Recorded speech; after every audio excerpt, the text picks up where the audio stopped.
ఇకపై మీకు ఇష్టమైన ఫేవరెట్ సీరియల్స్ యొక్క ఫుల్ ఎపిసోడ్స్ యూట్యూబ్లో అందుబాటులో ఉండవు. కేవలం సన్నెక్స్లో మాత్రమే ఫ్రీగా చూడొచ్చు.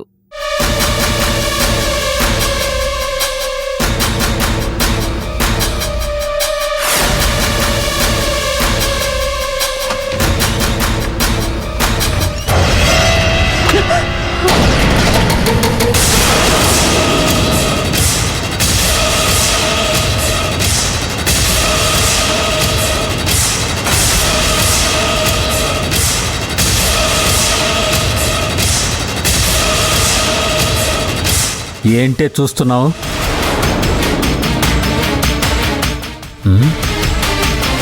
అమ్మని అంకమ్మ, అకౌంట్స్ చూస్తున్నావా? పేనుకు పెత్తనం ఇస్తేనంట బుర్రంతా బోడిగుండు కొరికిందంట. అది దాని తప్పు కాదు. ఆ పేనుని చిటుక్కున పట్టుకుని పుటుక్కును చంపేయకుండా నెత్తి మీద పెట్టుకున్నోడిది తప్పు. అది నా తప్పే. అనుకోకుండా తాళి కట్టడం వల్ల నువ్వు నా పెళ్ళాని వైపోయావు, అంతే. మహారాణి వైపోయావనుకోకో. అలాగేనండి. ఎప్పుడైనా విమానం ఎక్కావా?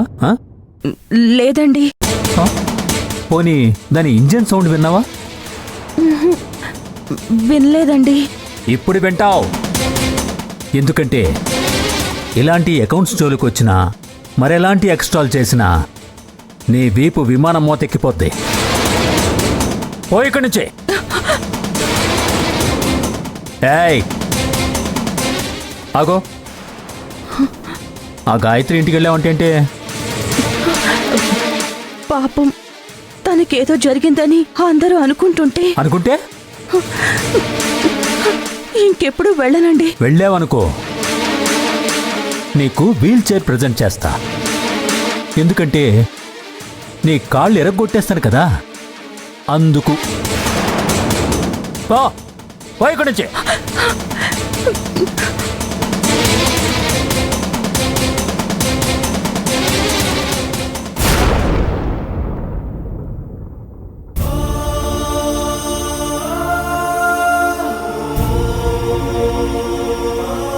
ఇప్పుడు మీరు చెప్పేంత వరకు స్రవంతమ్మ బతుకుందనే సంగతే తెలియదు బాబు.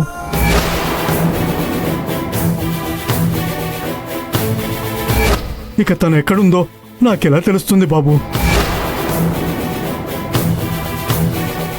స్రవంతమ్మ ఎక్కడుందో తెలిస్తే నేను ఈ పాటికే చెప్పేవాణ్ణి కదా బాబు. నిజంగా తెలియదు బాబు.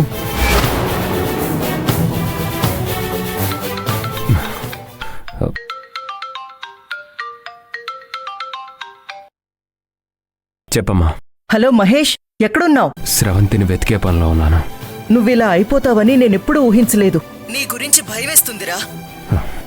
స్రవంతి దొరక్కపోతే నాకు మనశ్శాంతి లేదు. నువ్వు కోరుకున్నట్టు నేను లేకపోతే నీకు తృప్తి లేదు. I think you better go back to America. నువ్వు అమెరికా వెళ్ళిపోతే మంచిదమ్మా. నువ్వెక్కడే ఉంటే నా గురించి బాధపడుతూ ఉంటావు. అయినా నాకేమైంది? స్రవంతి నా వల్లే చనిపోయిందన్న బాధలో నేను డిప్రెషన్లోకి వెళ్ళిపోయాను. కానీ ఎప్పుడైతే స్రవంతి బతికే ఉందని తెలిసిందో నేను మళ్ళీ మామూలు మనిషిని అయిపోయాను. ఇక నాకు నిజంగా స్రవంతి కనపడి నన్ను క్షమిస్తే ఇంకెంత హ్యాపీగా ఉంటానో ఆలోచించు. నువ్వేం బాధపడకుండా అమెరికా వెళ్ళిపోమ్మా. బాయ్.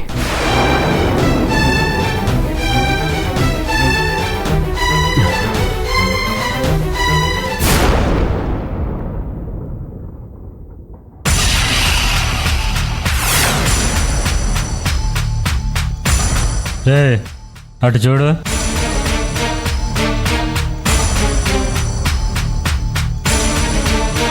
పెద్దయినా బాగున్నారా? ఆయన మనలాంటి వాళ్ళతో ఏం మాట్లాడతాడ్రా? ఒక రకంగా సర్పంచ్ గారికి చుట్టాలాయే. ఏ రకంగా? రకరకాలుగా.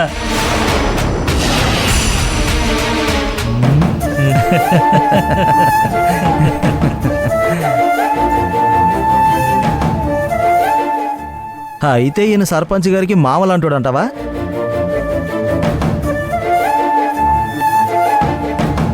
మామ లాంటోడే కానీ మామ కాదురా.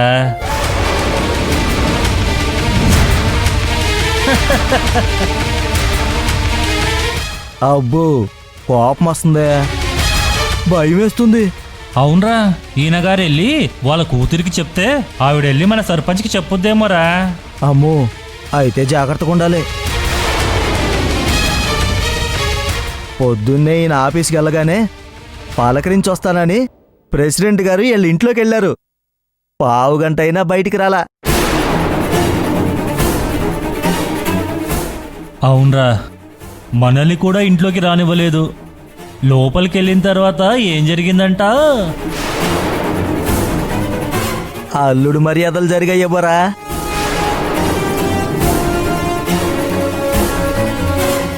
అవునవునరా, అల్లుడి మర్యాదలు బాగానే జరిగినట్టున్నాయి లోపల. సర్పంచ్ గారు మామూలుడు కాదు రోయ్, ఏదైనా సాధిస్తాడు.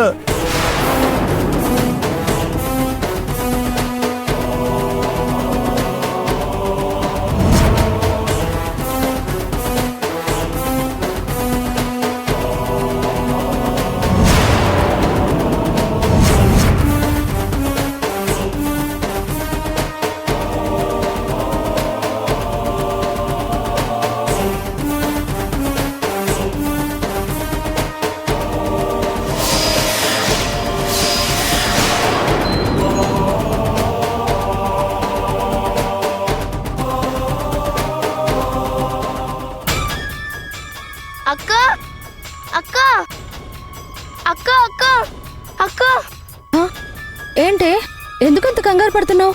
ఏమైంది? నాన్నెవరు ఏడిపిస్తున్నారక్క. నాన్నేంటి ఏడవడం ఏంటి?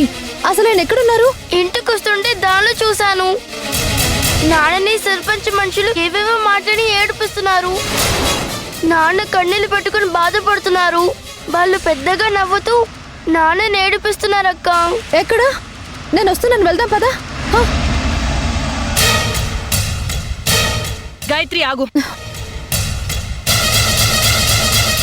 ఎక్కడికి వెళ్తున్నావు? ప్రెసిడెంట్ మనుషులు అక్కడ నాన్న నేర్పిస్తున్నారంట. తప్పుకో అమ్మ, నేను వెళ్ళాలి. హారిక చెప్పింది నేను విన్నాను. నువ్విప్పుడు వెళ్ళటం మంచిది కాదు. ఏం మాట్లాడుతున్నావమ్మా? నాన్న అక్కడ అలాంటి పరిస్థితుల్లో ఉన్నారని తెలిసి కూడా నువ్వు నన్ను వెళ్ళొద్దంటావేంటి? నిన్ను ఏదో ఒక విధంగా వీధిలోకి లాగాలనేనమ్మా వాళ్ళు ఇలా చేస్తున్నారు. మీ నాన్నని వాళ్ళు ఏం చేయగలరు? అవమానించేటట్టు 4 మాటలు మాట్లాడగలరు, హేళన చేయగలరు, వెక్కిరించగలరు, అంతేగా. మీ నాన్న నీ మాటలకు కట్టుబడి ఆఫీస్కి వెళ్లాలని నిర్ణయించుకున్నప్పుడే వీటన్నిటికీ మానసికంగా సిద్ధమయ్యారు. నేను అక్కడ ఎవరిని ఏమీ అనను. నేను వెళ్ళి నాన్నని తీసుకొస్తాను. వద్దమ్మా, మీ నాన్న కన్నీళ్లతో వాడి కడుపు చల్లారితే వాళ్లే అక్కడి నుంచి వెళ్ళిపోతారు. కాసేపట్లో మీ నాన్న ఎలాగూ తిరిగొస్తారు. నువ్వెళ్ళొద్దు. ఇప్పుడు మీ నాన్నకెదురైన ఈ అవమానం రేపెప్పుడైనా బయటికి వెళ్ళినప్పుడు నాకు ఎదురవ్వచ్చు. అప్పుడు కూడా నువ్విలా ఆవేశంలో తొందరపడొద్దు. నువ్వు నీ మీద పడ్డ నిందను చెరుపుకునే అవకాశం కోసం ఎదురు చూస్తున్నావు. ఇప్పుడు నువ్వు చాలా జాగ్రత్తగా ఉండాలి.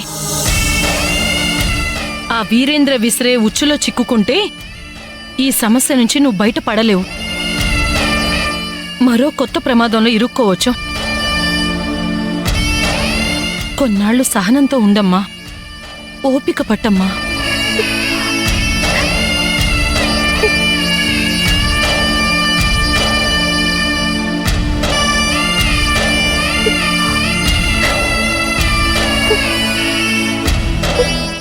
ఇదంతా నా వల్లే మీ అందరికీ ఈ కష్టాలు. గాయత్రి,